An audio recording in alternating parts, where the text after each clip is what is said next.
믿음이 대체 무엇입니까? 우리는 모두 하나님을 믿는 그리스도인들입니다. 그런데 왜 그리스도인들이, 왜 이 땅의 교회가 성경이 우리에게 말씀하시는 것처럼 하나님을 믿는 결과로 세상의 빛이 되지 못하고 있습니까?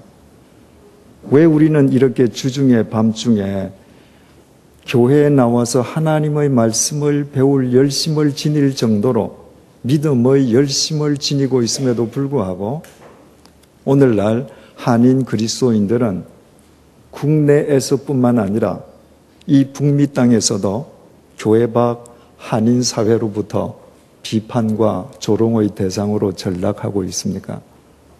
그 이유는 우리 모두가 믿음을 잘못 이해하고 있기 때문일 것입니다. 오늘 본문에 보면 한 동네에 불의한 재판관이 있습니다. 그리고 또 가난한 과부가 있습니다. 성경에서 과부는 가장 연약한 사람의 상징입니다.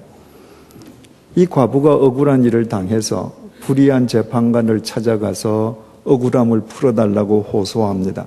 한 번을 찾아가지 않았습니다. 자주 찾아갔습니다. 이 재판관이 불의한 사람이라고 하는 것은 자기의 직책을 이용해서 자기 사이익을 추구하는 사람이라는 뜻입니다. 그런 사람은 절대로 판결을 곧게 하지 않습니다. 자기 주머니를 먼저 생각합니다. 이 과부가 돈이 있을 리가 없습니다. 재판관에게 뇌물을 줄 수 있을 이유가 없습니다. 재판관은 그 과부의 소리에 귀를 기울이지 않습니다. 그러나 이 과부가 자꾸 찾아가니까 어느 날 불의한 재판관은 이렇게 생각합니다. 내가 저 연약한 여인의 이야기를 들어주지 않으면 앞으로도 계속 찾아오겠지. 그러면 내가 귀찮으니까 그저 한번 봐주자. 주님께서 그 말씀을 하시고 본문 6절에서 7절을 통해서 이렇게 말씀하십니다. 제가 가지고 있는 성경은 개역 개정판입니다. 주께서 또 이르시되 불의한 재판장이 말한 것을 들으라 하물며 하나님께서 그 밤낮 부르짖는 택하신 자들의 원한을 풀어주지 아니하시겠느냐. 그들에게 오래 참으시겠느냐. 내가 너희에게 이르노니 속히 그 원한을 풀어주시리라. 불의한 재판관도 한 불쌍한 과부가 뇌물도 없이 와서 계속 부탁하면 귀찮아서라도 그 부탁을 들어준다면 하물며 하늘에 계신 하나님 아버지께서 택하신 당신의 백성의 기도를 왜 들어 응답하시지 않겠느냐. 주님께서는 쉬지 않고 계속 기도해야 할 것을 가르치시면서 비유로 이 말씀을 하셨습니다. 만약에 주님께서 이 말씀을 하시고 끝나셨더라면 흔히 우리가 오해하듯이 그리스도인의 믿음 역시 불교 신자들의 믿음과 다를 바 없이 나의 원함을 풀어달라고 나의 소망과 나의 바람만을 하나님 앞에서 밤이고 낮이고 새벽마다 울부짖고 응답받는 것을 믿음이라고 이해할 수 있습니다. 그런데 예수님께서 그렇게 말씀하시는 것으로 끝나지 않았습니다. 이 단락은 8절 제일 마지막 구절을 통해서 이렇게 대반전을 이룹니다. 그러나 인자가 올 때에 세상에서 믿음을 보겠느냐 하시니라.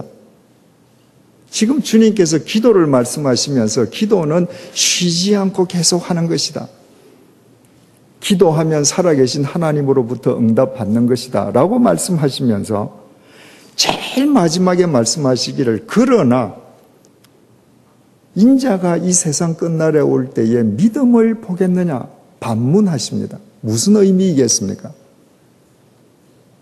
나의 바람, 나의 욕구, 나의 뜻만을 하나님 아버지 앞에서 반복하는 것은 하나님께서 우리에게 요구하시는 믿음은 아니라는 것입니다.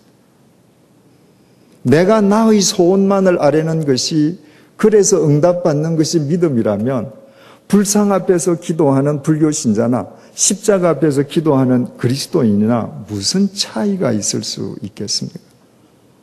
인자가 이 세상 끝날에 다시 올 때 믿음을 볼 수 있겠느냐? 주님께서 이 세상 끝날에 오실 때에도 그리스도인들 가운데에서 대부분의 그리스도인들은 언제나 그랬듯이 자기의 생각, 자기의 뜻, 자기의 바람, 자기의 소망만을 위해서 하나님 앞에 기도하는 그 자체만을 믿음으로 오인하고 있을 것이다. 이런 의미입니다. 믿음은 하나님에 대한 알므로 끝나지 않고 하나님에 대한 알므로 끝나면 믿음은 관념이 되죠. 하나님에 대한 알미, 삶으로 이어지는 전 과정을 포괄하는 것이 믿음입니다. 그래서 믿음은 구체성을 결여할 수가 없습니다. 삶의 토대는 추상적인 관념이 아니라 구체적인 현실이기 때문입니다. 믿음이라고 하는 것은 추상적인 단어입니다. 보이지 않는 하나님을 믿는 것입니다. 그러므로 믿음이 무엇인지 구체적인 의미로, 구체적인 단어로 그것을 해석하고 재정립하려는 노력을 지니지 아니하는 한 우리의 믿음은 아무리 열심을 가진다 할지라도 추상성에서 벗어날 수가 없습니다. 구체성을 결여한 믿음은 현실 도피책, 공허한 이론에 지나지 않게 됩니다. 많은 그리스도인들이 주일 예배를 끝난 뒤에 나가면서 목사님께 악수를 합니다. 그리고 은혜 많이 받았습니다. 이렇게 인사합니다. 여러분, 은혜 많이 받았다는 것이 무슨 말입니까? 목사님, 저는 지금까지 제 아내를, 제 남편을 증오하면서 살았습니다. 저는 지금까지 그 모든 잘못이 제 남편, 제 아내에게 있다고 확신하면서 살았습니다. 그런데 오늘 목사님 설교를 들으면서 그 모든 잘못이 내게 있음을 깨달았습니다. 내가 오늘부터 내 남편을, 내 아내를 사랑하기로 결심했습니다. 그 사람이 은혜 받은 사람입니다. 목사님, 내가 지금까지는 내 주머니를 위해서 불법을 저지르면서 살았습니다. 탈세도 했습니다. 그런데 내가 오늘 목사님의 설교를 들으면서 하나님께서 나로 하여금 뿌리 내리게 해주신 이 미국 땅에서 미국의 법을 존중하면서 살도록 내가 하나님 앞에서 결단하게 되었습니다. 은혜를 끼쳐주셔서 감사합니다. 이것이 은혜입니다. 이처럼 은혜가 무엇인지를 구체적으로 생각하고 규명하지 아니할 때 은혜는 목사님 설교 듣다가 눈물 한번 핑 도는 것, 가슴이 한번 찡해지는 것으로 끝나버립니다. 그 순간이 지나면 아무것도 없습니다. 아무런 삶의 변화가 없습니다. 믿음이 무엇입니까? 이 추상적인 단어의 구체적인 뜻을 우리는 매일매일 새롭게 구체화시켜갈 때 우리의 믿음이 구체적인 삶으로 드러나게 되는 것입니다. 제가 회복의 신앙이라는 책 속에서 이 추상적인 믿음을 구체적인 10개의 다른 단어로 재정리한 적이 있습니다. 간략하게 말씀드리면 그 책 속에서 첫 번째 단어, 믿음은 첫째 순종입니다. 순종 없는 믿음은 있을 수 없습니다. 믿음이 순종이라 할 때 그 순종은 두 가지에 대한 순종입니다. 첫째는 하나님 말씀에 대한 순종입니다. 내가 누구를 믿는다고 하면 그 사람의 말을 믿는 것입니다. 여러분들께서 이재철 목사를 믿는다라고 제게 말씀을 하시면서 제가 여러분들에게 말씀을 드릴 때 속으로 아유 저건 거짓말, 아유 저것도 거짓말, 그러면 저를 믿으시는 게 아닙니다. 여러분들께서 저를 믿으신다면 설령 여러분께서 이성으로는 믿지 못할 말씀을 제가 드릴지라도 저를 믿으신다면 여러분들은 100% 저를 신뢰하시는 것입니다. 하나님의 말씀에 대해서 순종하지 않고서 하나님을 믿는 방법은 있을 수 없습니다. 순종의 두 번째 대상은 주어진 상황에 대한 순종입니다. 내게 주어진 현재의 모든 상황, 내가 지금 병들었을 수 있습니다. 가난할 수 있습니다. 고통 속에 있을 수 있습니다. 괴로움의 터널 속에 빠져 있을 수 있습니다. 그 모든 상황은 나의 체질을 아시는 하나님께서 나를 바로 세우시기 위해서 주신 상황임을 믿고 그 상황을 받아들이는 것, 순종하는 것, 그것이 믿음입니다. 모세는 40년 동안 미디안 광야 상황에 순종했습니다. 골리앗을 물리친 다윗은 사울 왕의 질투심 때문에 근 10년 동안 망명 생활을 했습니다. 미친 짓까지 하면서 살아야 했습니다. 그 상황을 믿음으로 받아들였습니다. 그 상황 속에서 그들은 정금 같은 하나님의 도구로 새롭게 빚어진 것입니다. 믿음은 두 번째로 용기입니다. 내가 하나님의 말씀에 순종하고 주어진 상황에 순종하기 위해서는 용기가 필요합니다. 그리스도인들은 누구보다 용기 있는 사람이어야 합니다. 하나님께서 아브라함에게 본토 친척 아비 집을 떠나서 한 번도 가본 적이 없는 가나안 땅으로 가라고 명령하실 때 아브라함은 총각이 아니지 않습니까? 처가 있지 않습니까? 딸린 가솔들이 있지 않습니까? 그들을 데리고 미지의 땅으로 가는 것 용기 없이는 안 됩니다. 이집트의 왕자였기 때문에 이집트의 군사력이 세계 최강임을 알고 있는 모세에게 하나님께서 칼 한 자루, 창 한 자루 주시지 않고 혈혈단신으로 가서 내 백성을 구해오라고 말씀하실 때 그 명령에 순종하는 것은 용기입니다. 처녀 마리아에게 네가 아이를 낳으리라. 처녀가 아이를 낳으면 돌에 맞아 죽습니다. 말씀대로 되어질지어다. 순종하는 것은 용기입니다. 성경에 나오는 모든 믿음의 위인들은 용기 있는 사람들이었습니다. 세 번째로 믿음은 시선입니다. 믿음이 용기라면 그 용기의 원천은 나 자신이 아닙니다. 용기의 원천을 나 자신으로 삼으면 만용입니다. 만용은 나를 주저앉히고 나를 망치는 흉기입니다. 그 용기의 원천은 오직 하나님이십니다.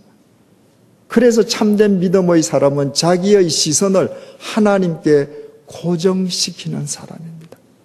C.S. 루이스는 우리가 하나님께 우리의 시선을 고정시키고 있는 동안만 우리는 그리스도인이라고 했습니다. 나는 루이스의 말에 100% 동의합니다. 저는 목사입니다. 목사면 여러분들과 다릅니까? 다르지 않습니다.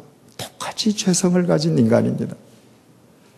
주님 보지 않으면 목사 불륜에 빠질 수 있습니다. 주님 보지 않으면 목사 돈의 노예로 전락할 수 있습니다. 주님에게 시선이 고정되어 있지 않으면 목사가 가장 추악한 삶을 살 수 있습니다. 주님에게 시선이 고정될 때에만 용기 있게 이 세상에서 할 것과 하지 않을 것을 구분하면서 살아갈 수 있습니다. 네 번째로 믿음은 다루어짐입니다. 다루어지는 거예요. 내가 하나님께 내 시선을 고정시키고 있으면 하나님에 의해서 나도 모르게 다루어집니다. 많은 그리스도인들이 하나님을 다루는 비법을 배우려고 합니다. 많은 책들이 하나님을 컨트롤하는 노하우를 가르쳐주고도 합니다. 여러분, 아무리 유명한 목사님이라도 아무리 베스트셀러라도 하나님을 다룰 수 있다고 여러분에게 이야기하는 책이나 목사님은 모두 거짓 선지자, 거짓 책입니다. 하나님은 인간에 의해서 컨트롤 당하시지 않습니다. 하나님에게 시선을 고정한 사람은 천지를 창조하신 하나님은 인간에게 컨트롤 당하는 분이 아니요.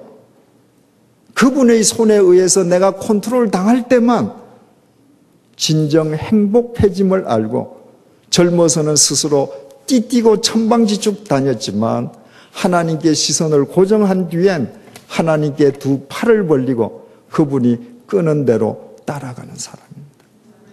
다섯 번째로 믿음은 신실입니다. 하나님에 의해서 다루어지면 그 사람은 신실해질 수밖에 없습니다. 믿음은 신실과 구별되지 않습니다. 믿는다고 하면서 거짓된 삶을 산다. 아직도 믿음을 이해하지 못한 분입니다. 믿음을 헬라말로 피스티스라고 합니다.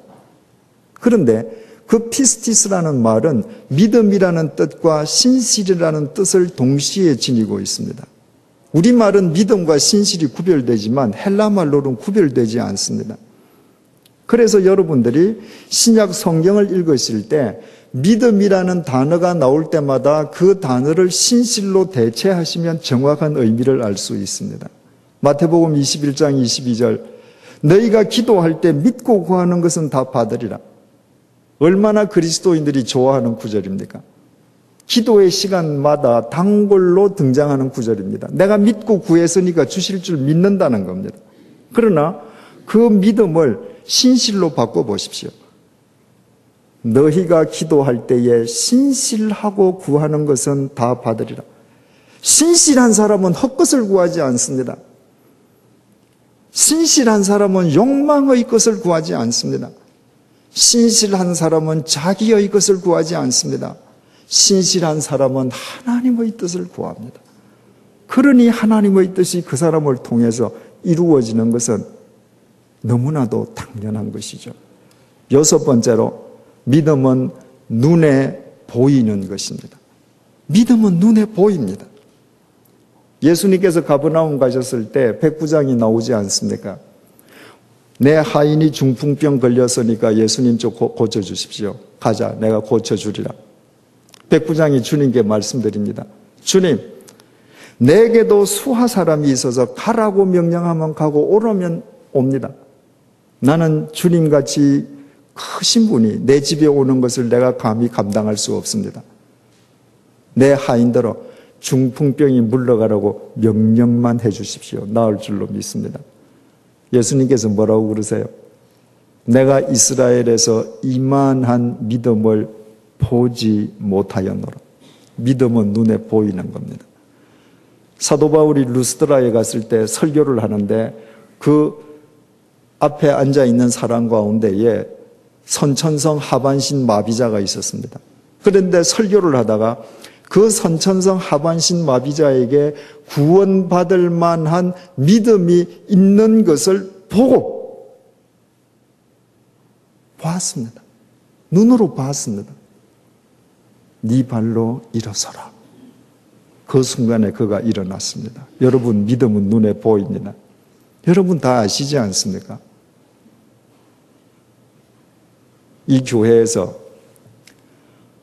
어느 분이 정말로 주님 앞에 헌신된 그리스도인인지 여러분들 다 아시죠? 어느 분이 사람들 앞에서만 헌신하고 돌아서서는 하지 않는지, 어떤 분이 예배당 안에서만 그리스도인이고 일터에서는 전혀 엉뚱하게 사는지 여러분들 다 아시죠? 왜 그렇습니까? 믿음은 눈에 보이기 때문입니다. 중요한 것은 여러분들께서 다른 사람의 믿음을 눈으로 보시듯이 다른 사람도 여러분 개개인의 믿음을 눈으로 보고 있다는 것입니다. 말하지 않을 뿐입니다. 저분은 진실된 분, 아닌 분 다 보고 있습니다. 믿음은 눈에 보입니다. 일곱 번째로 믿음은 자기 발견입니다. 믿음이 눈에 보인다고 하면 다른 사람 눈에만 보이는 것이 아닙니다. 믿음은 눈에 보이는 것이기 때문에 자기 눈에도 보입니다. 새로워진 자기가 보입니다. 안데르센 그 유명한 동화가 있지 않습니까? 오리떼 중에 유독 못생긴 오리가 있었습니다. 생긴 모양이 다릅니다. 색깔이 다릅니다. 목소리가 다릅니다. 걸음걸이가 달라요. 오리들로부터 매일 미움을 받습니다. 어느 날 하늘에서 멋진 새가 내려옵니다. 오리들에게 물었습니다. 저건 뭐냐? 백조랍니다. 아, 저 백조는 어떻게 하면 저렇게 멋질까?